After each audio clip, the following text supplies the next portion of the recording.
আসসালামু আলাইকুম viewers, welcome back to my channel. নতুন আরও একটি ব্লগে আপনাদেরকে আমন্ত্রণ। আজকে আমি আপনাদের সঙ্গে শেয়ার করব ধনিয়া পাতা ভর্তা। গরম ভাতের সঙ্গে এই ভর্তার কোনো তুলনাই হয় না, তাই আজকে আমি আপনাদের সঙ্গে এই ভর্তার রেসিপিটি শেয়ার করব।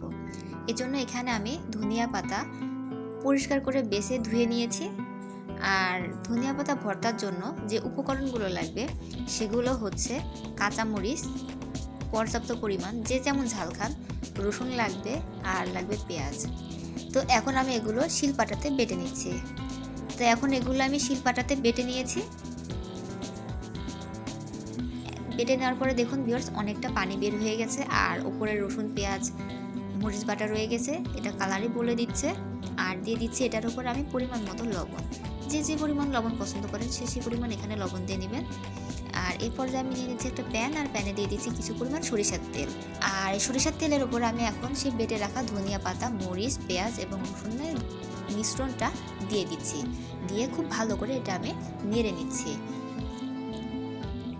আর এটা একটু সময় নিয়ে নেড়ে নিতে হবে যতক্ষণ পর্যন্ত না পানিটা শুকিয়ে যায় আর এটার কালারটা চেঞ্জ হয়ে যায়। ধনিয়া পাতা ভর্তা পছন্দ করে না এরকম মানুষ খুব কমই আছে। গরম ভাতের সঙ্গে ধনিয়া পাতা ভর্তা আসলে যেন খুব মিস করি।